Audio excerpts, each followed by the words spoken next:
Praise the Lord. So this morning, our journey continues through the story, which is simply and just the Bible arranged in chronological order, which means that the events are laid out in the order in which they happened, in sequential order. And this week, we have arrived at one of the most exciting books for me in the Bible, the book of Joshua. I don't know about you, but I just love the book of Joshua. I was saying to the folks in the first service that maybe the reason why I'm so into Joshua is when I got saved, the church that the Lord planted me in, the pastor then was really big on the book of Joshua. In fact, his favorite phrase was, Moses, my servant, is dead. Now Joshua, arise. Pastor A.K. recognizes that expression.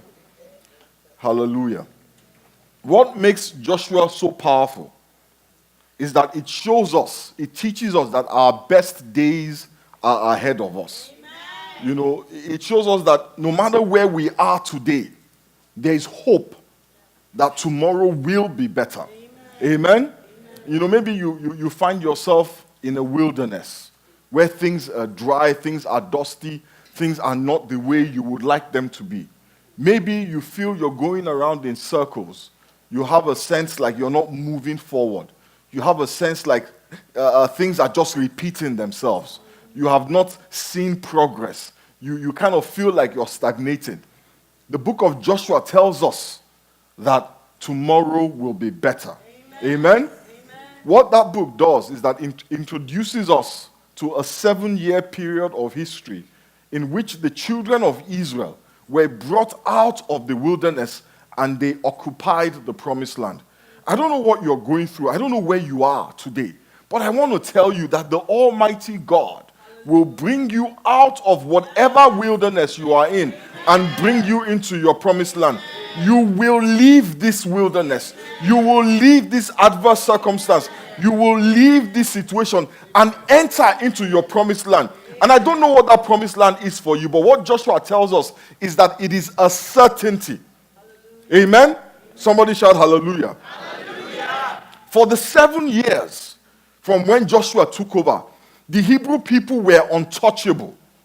They defeated all their enemies. They fought against 30 kings in over 20 battles, and they were victorious at each point in time. And when we read this, we might be intimidated by them. But if you look at it properly, these people had a very sketchy background.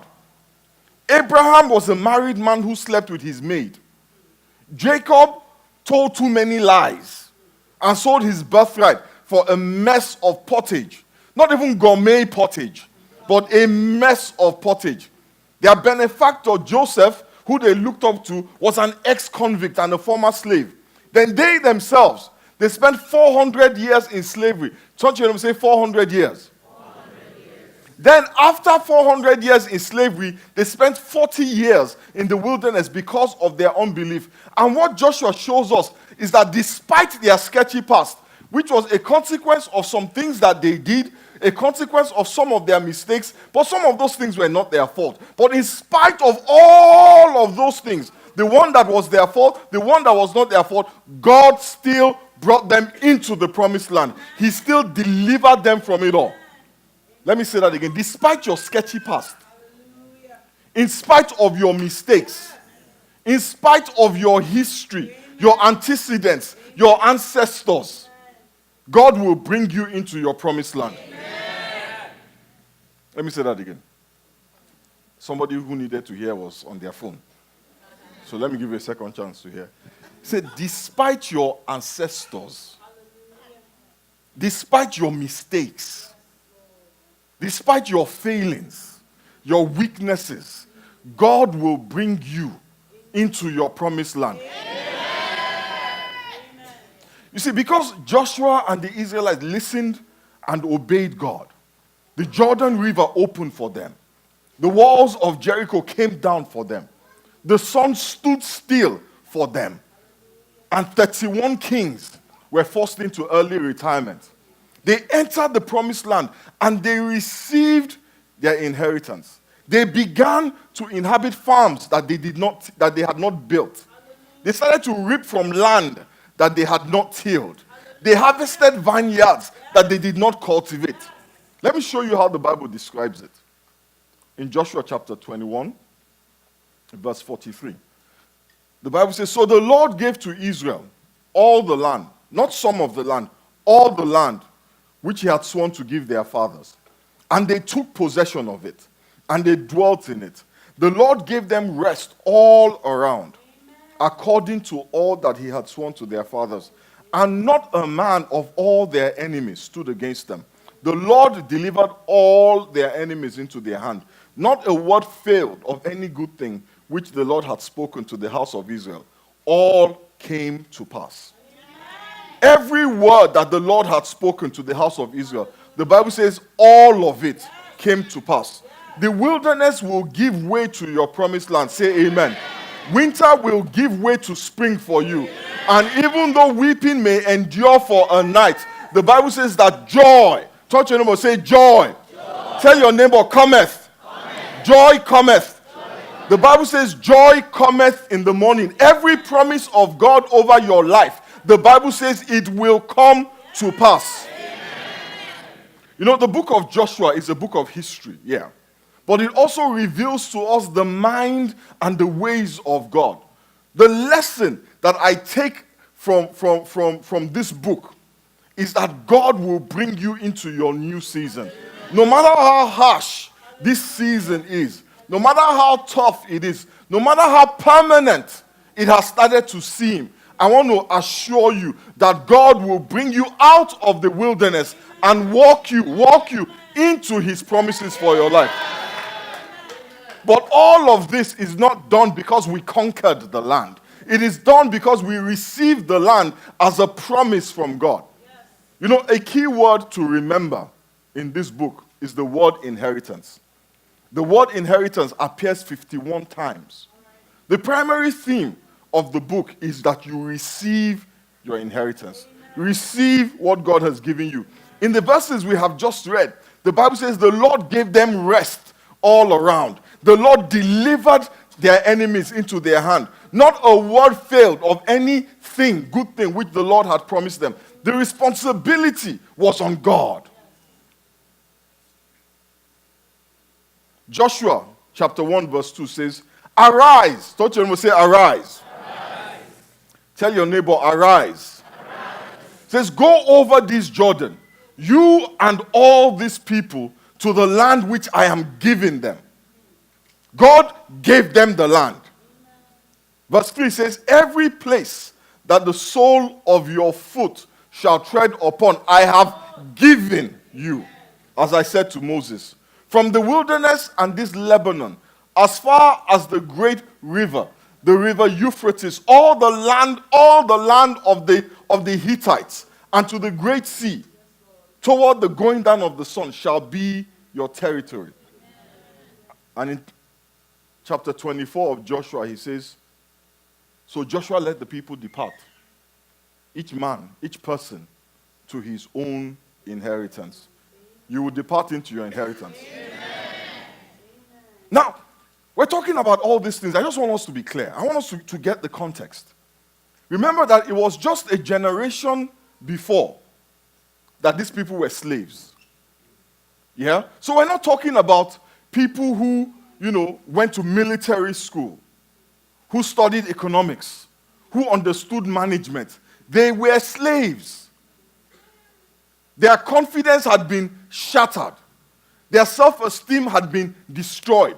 There was no national pride. They didn't even know God. Because for 400 years, they had been slaves. And it wasn't like they were slaves and, and they were, building, this technological, marvels. No, they were making bricks. Making bricks, mindless labor. So these were not exactly the most confident people. These were not people walking with their head high and their shoulders square and their chest out. These were people walking with their heads bowed. Because if you looked up at an Egyptian master, you could die. Yes. These were people living in fear. But look at what God did for them. And after the 400 years of slavery, they spent 40 years in the wilderness. roaming around in circles until the people who even had any experience in Egypt over the age of 20 died. But look at what the Bible says. They still possessed the land.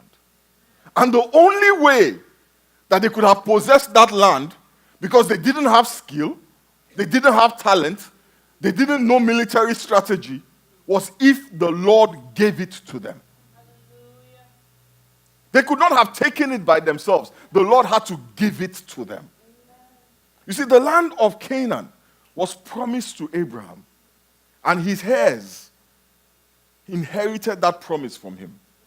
And they, in turn, then received that which God had promised Abraham. So Canaan literally was their inheritance. Let me show you something in Galatians chapter 3, because some of us don't know this. That you are an heir. You are God's heir. You are a heir to God's fortune. Galatians chapter 3, 29 says, if you are Christ, turn to your neighbor and say, if you are Christ. It says, then you are Abraham's seed. And you are heirs according to the promise. Galatians chapter 4, verse 7 says, so you are no longer a slave. Tell your neighbor, you are no longer a slave. But you are God's child. The Bible says you are the child of God. And since you are his child, God has made you also an heir. Amen. Now this is the one that just blows my mind. Romans chapter 8, verse 16. It says the Spirit himself testifies with our spirit that we are God's children. Amen. Now if we are children, then we are heirs. That means that you are entitled to inherit what belongs to the Father. And the Father we're talking about here is not an earthly Father, but your heavenly Father. The Bible says that the earth and all its fullness, it belongs to God. All the silver and the gold, they belong to God. The cattle on 1,000 hills, they belong to God. Look at what it says. It says, now, if we are children, then we are heirs. This is logic. Some people say the Bible is not logical. It's logical. If you are a child, then you are entitled to inherit. It says you are heirs of God. Now this is the most powerful part. It says you are co-heirs, not subordinate heirs. It says you are co-heirs with Christ. If we share his suffering, in order that we may also share in his glory. You are not just the servant of God. He is not just your Lord. The Bible says you are the sons and daughters of God. That is why that idea of being able to say, Abba, Father, to be able to call God Daddy, to be able to call God Pop, to be able to call him Father is so powerful. Because it's not just a title that we give to God. With that title comes an inheritance. So when I call God Father, I am reminding him that, yeah, I am your son. And it's not just so that you can pat me on the head. It's so that when it's time to share the inheritance, and when is that now? Hallelujah. I am entitled to receive. And not just receive the dregs of the glory. The Bible says I am co-heirs with Christ. This is who God says you are. But the truth is, this is not how we always feel. This is not how we always live. So then how do we explain the disconnect between what the Bible says I am and the way that I feel? And there are a couple of possible answers I want to examine today. The first possible reason is ignorance. Some people are ignorant about their inheritance. We just don't know who we are. And when we know who we are, we don't know what we're entitled to. Nobody ever told us that we're heirs to the glory of God, to the peace of God, to the wealth of God, to the wisdom of God, to the knowledge of God, to the grace of God, to the mercy of God, to all that God has to offer. Nobody ever told us that greater is he who lives in us than he who lives in the world. Nobody ever really told us that we are sons and daughters of God. They made it seem like a title without any benefit. You know, I was telling the folks in the first service that if your father was the wealthiest man on this planet, the most powerful man on this planet, had all the authority on this planet, you know, the way you walk into a room is different.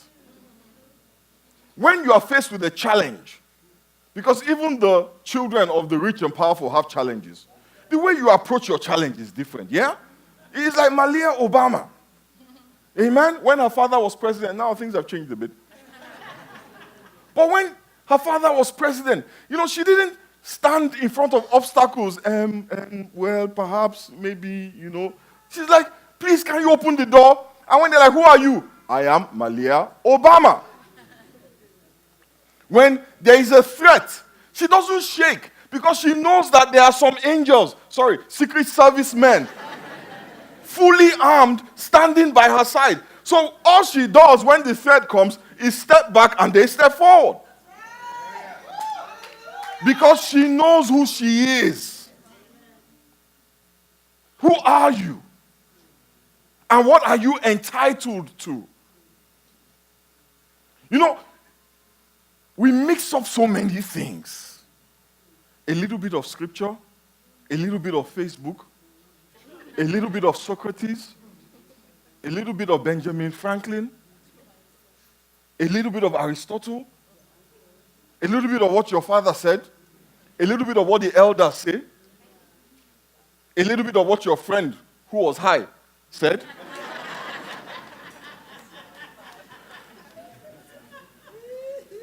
And we live our lives based on these so-called profound sounding things. So we're confused. The Bible says, I've seen a terrible thing. It says the servant is riding on the horse and the owner of the horse is walking. Why would the owner of the horse be walking when his servant is riding? Because he doesn't know he's the owner. It is time for us to put some effort into finding out who we are. Find out whose child you are.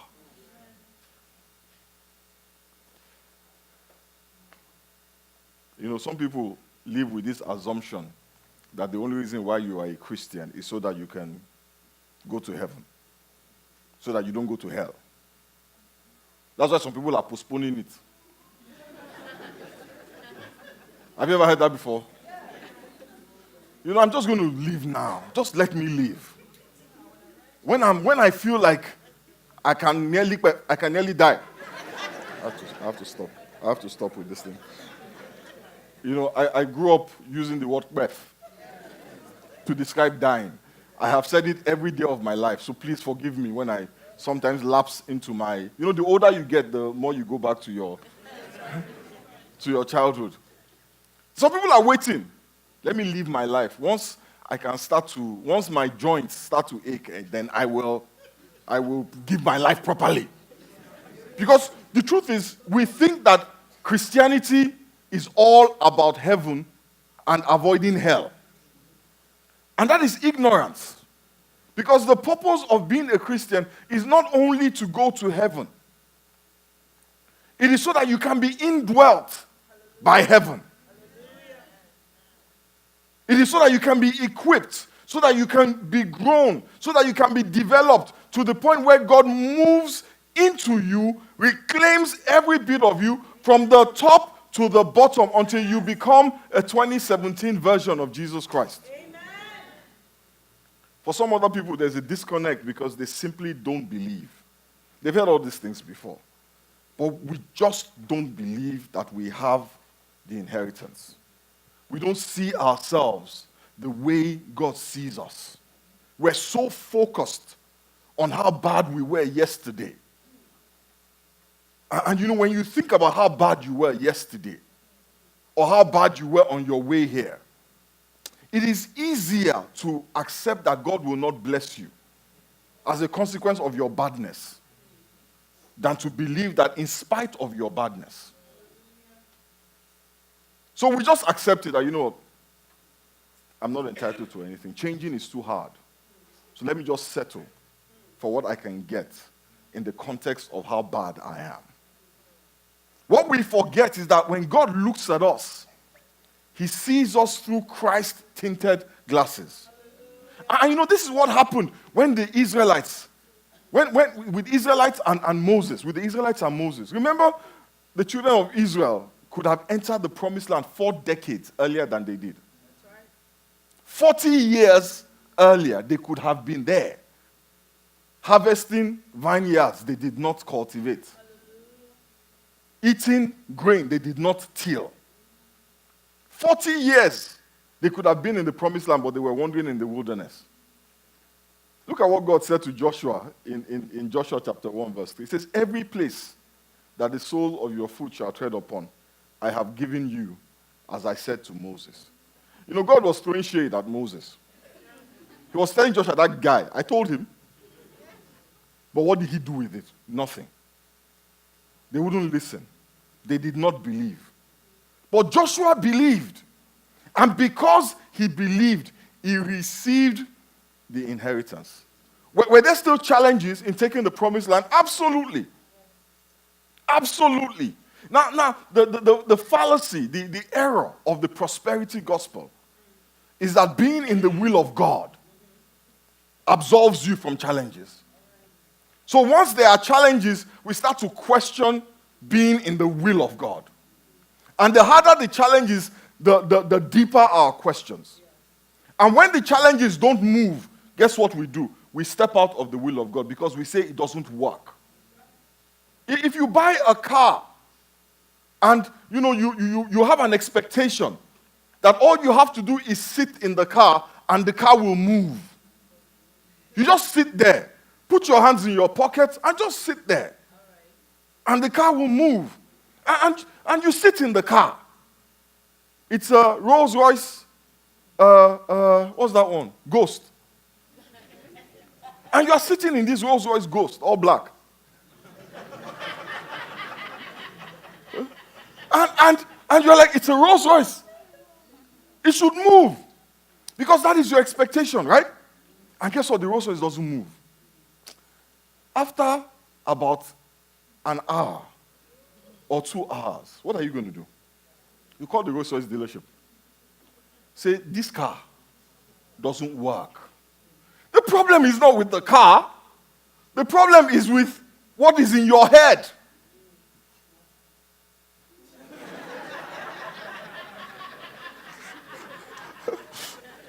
Well, perhaps.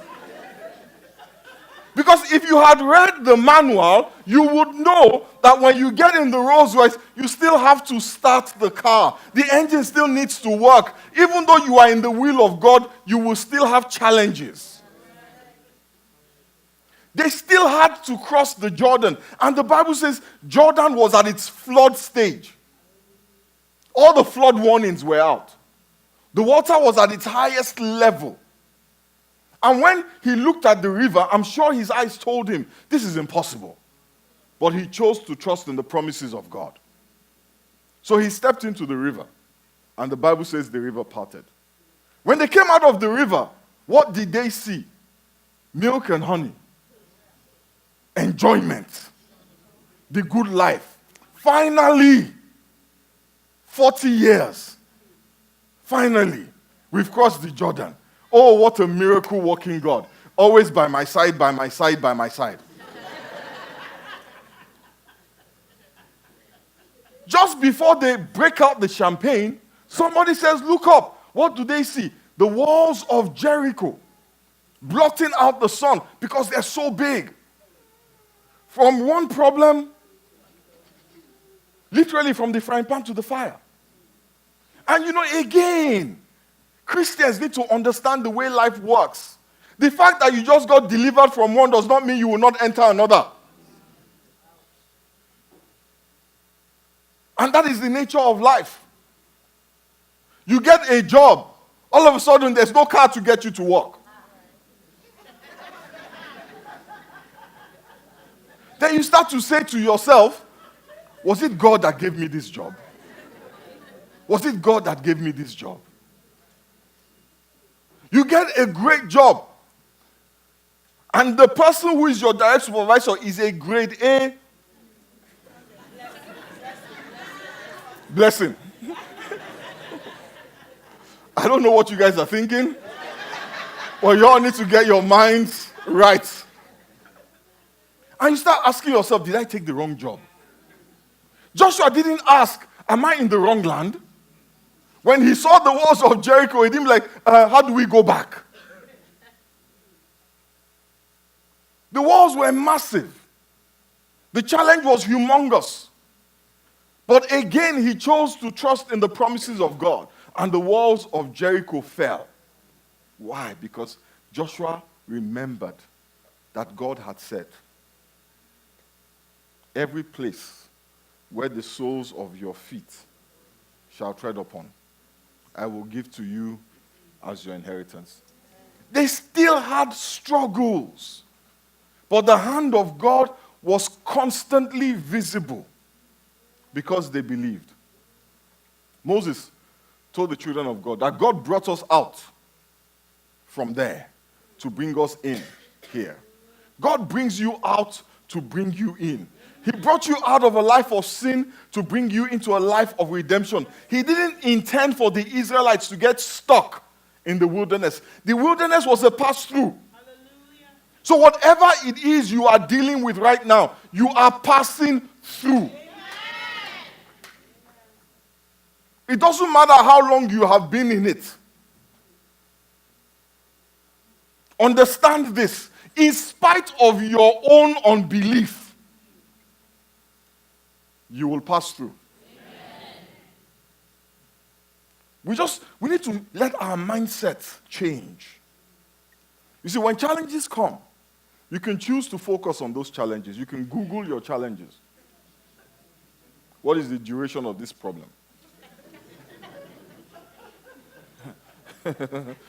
Google is your friend. But at a certain point, Google is a problem. Too much information. The Israelites, I honestly, I believe that one of the reasons why they felt very comfortable walking around, maybe not comfortable, one of the reasons why they walked around the walls of Jericho was because they weren't really the most educated people. I'm sure it was, for me, if you know anything about military strategy, that is the worst way to take down a wall. You walk around under it. It's like shooting fish in a barrel. Literally, the enemy just has to stand up there and just kill all of you as you're walking around.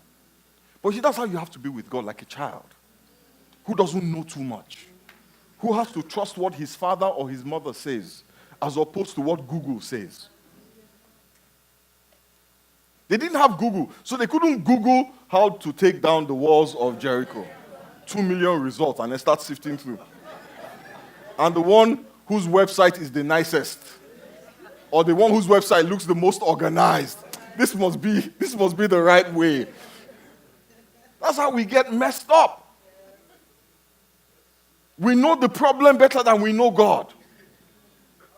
We can dissect the problem, but we don't know the promise of God. You have to change the way you think. You can either focus on the problem and allow that to paralyze you with fear, or you can look at your Heavenly Father and what He has promised you. You can say, God has promised that I will not be challenged beyond what I can endure. So this challenge has to end. Because at a certain point, I can't endure it. So you're just literally waiting. And the Bible says, they that wait on the Lord shall renew their strength. They shall walk and not be weary. They shall run and they shall not faint.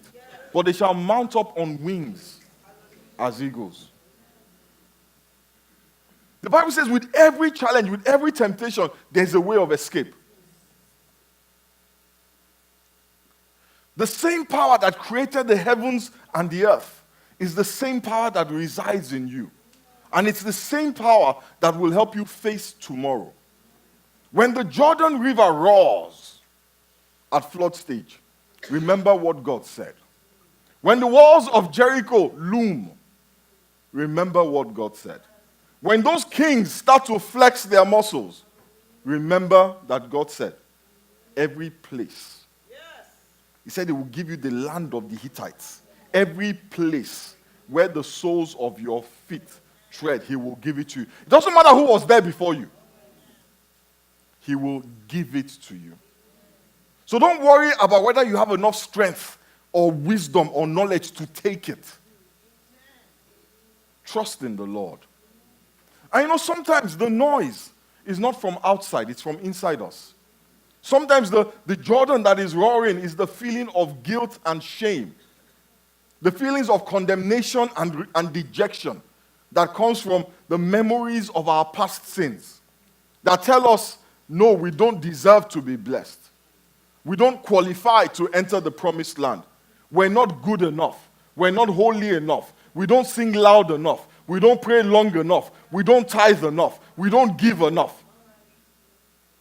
Remember what the Bible says in the book of Romans. It says, now, not before, now there is no condemnation to those who are in Christ Jesus.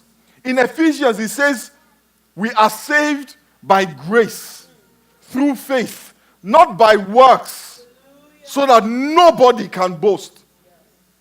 The Bible tells us God's mercies are new occasionally, every 2 weeks. Every morning is a fresh page. So don't let the mistakes of yesterday determine the way you approach the mercy of God. You can't finish God's mercy. You can't exhaust his mercy. You know what God said? He said, Femi, when your neighbor offends you, my time is almost over, I need to share this. When your neighbor offends you, forgive him how many times? 70 times, 7 times per day. What's that? 490.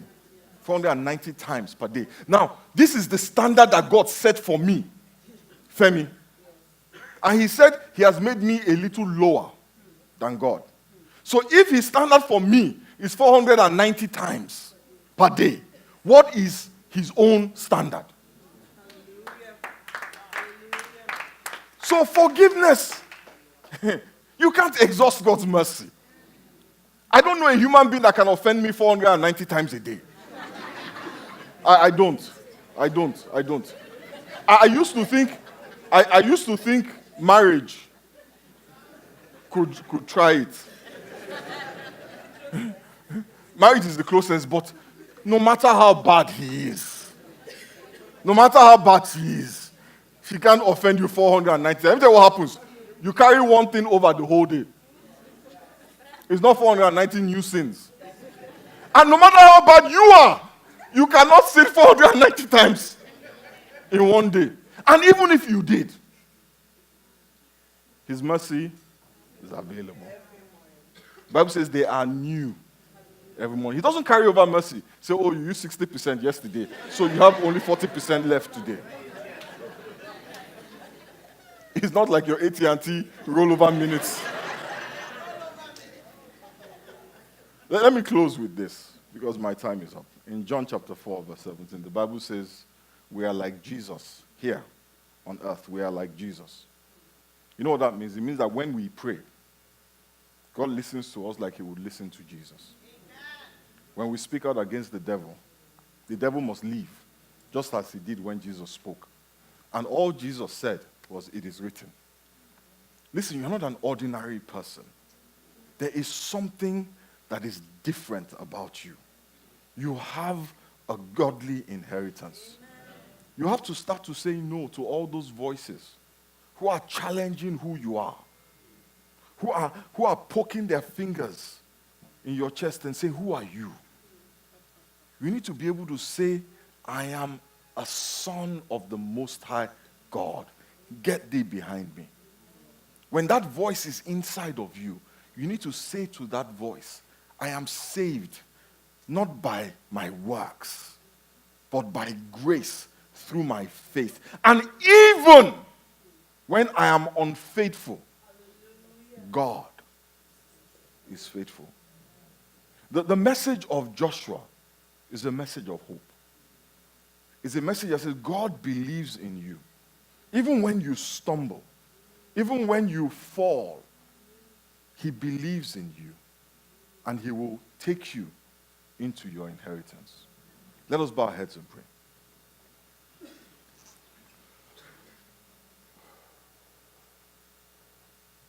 Father, we We thank you and we bless you. Almighty and ever-living King, we give you praise. Father, we commit all your children this morning into your hands. Whereas that, Father, you will grant to us an understanding of who we are, a revelation of who we are in Christ, that we may approach life with the confidence and the faith to receive that which you have promised us. Grant us, Almighty God, an understanding of what our inheritance is. Paul prayed that we may know what is the length and the breadth, the depth of the richness of his promises to us. Father, we thank you for revelation. We pray that, Father, as we study your word in this season, you will open our eyes. Let your word enter and bring light. Thank you, Father. In Jesus' name we pray.